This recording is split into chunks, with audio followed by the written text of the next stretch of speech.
Good evening. Welcome to the West Side Story. I'm John Casey, your host. If you enjoy the video, please click like. If you would like to see more like it, please click subscribe, and then, of course, select the all number. And I love comments. Love to hear anything you have to say, good or bad. Let's jump into the crime report. Only one thing to talk about. On the 4th of January at about 12:35 in the afternoon, had a fellow arrested on the corner of Lawrence and Granada.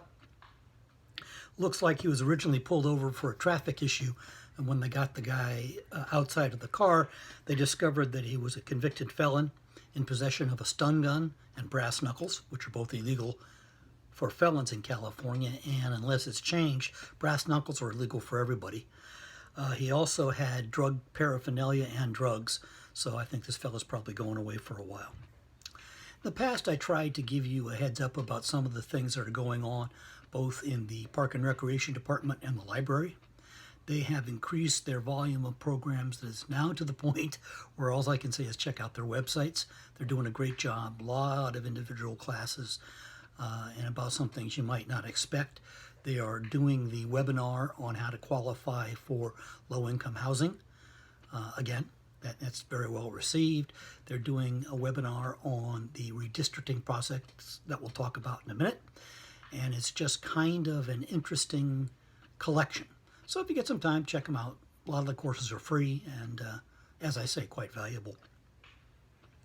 Also want to touch on something that's been in the press a lot lately. The state requires that once every 10 years, political districts be redrawn. And you've probably read in the media in the last, 2-3 months that the county of Santa Clara was having some real troubles, and they finally decided on something, and now people are suing them. That seems to be the case all the time now. In any case, Santa Clara City is also going through the same situation, same program, and there's a lot of concern about voting rights, specifically that people who live in an area will not be represented. Our representative is Kevin Park, and I like Kevin personally. I've talked to him about a number of issues. But there was a move to possibly exclude him from our area. You may want to keep an eye on this one. The city council meetings are put up on Zoom or on the city's website, so you can check out what's happening sitting in the comfort of your own home. That's what Margie and I do. Moving into the fact checker section, I first can't believe this first one, but Onion, the satirical newspaper, published an article that said you had to wear masks when making a Zoom call. Unfortunately, as often happens with Onion's satire, people took it serious. Take it from me, you don't need to wear a mask to a Zoom call. It was supposed to be funny, and people took it for serious.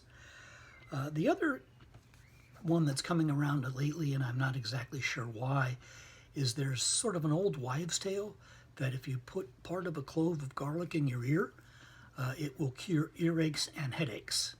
There's no scientific proof this works, and even the anecdotal proof isn't too cool. So don't do that. If you have a problem, seek a medical professional or even over-the-counter medications, but garlic's not going to help you. So again, thanks for visiting. If you enjoyed the video, please click like. If you'd like to see more, please click subscribe and select all. And comments are always welcome. Thank you, and stay safe.